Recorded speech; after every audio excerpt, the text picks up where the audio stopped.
Since 2003, not going to school, truancy, has been a crime in Texas, but today that all changed.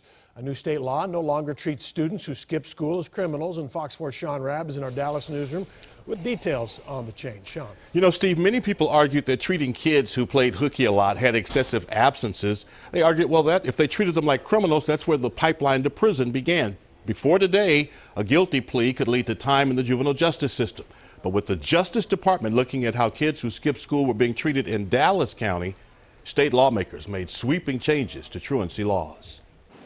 Students being hauled in handcuffs and forced to wear ankle monitors because of skipping school, now in the history books. We decriminalize it. Now, it's no longer a crime. Effective today, new truancy laws make it a civil, not criminal violation for a child to have up to 10 unexcused absences in a 6-month period. We reduce the cost from $500 to $50 as it relates to court costs.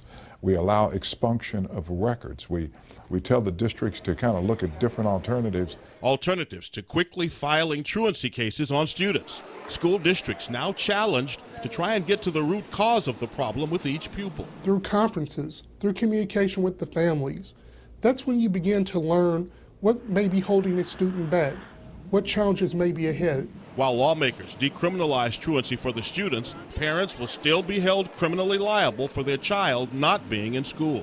But you have to change your focus from more punitive to more helping, more caring, more empathy, more outreach. Once you have a situation where a kid is labeled a criminal, guess what ends up happening? They become a criminal.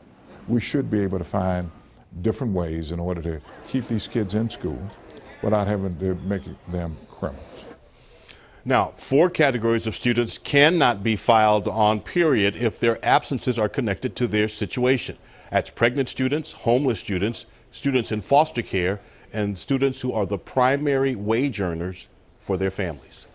Sean, I'm curious, Andre Riley there, does he acknowledge this is going to maybe put a little more pressure on teachers and the school districts to kind of be a little more involved in these kids' lives? They absolutely have to be more involved with the students' lives. It's going to require teachers and others in the district who are focused on truancy to kind of begin to really log those absences, approach a kid, and then the main thing that Andre talked about is the district's going to really become engaging with the parents. Right. Emails, phone calls, letters saying, hey, let's have a conference about your child. Let's figure out what's going on at home, how we can help.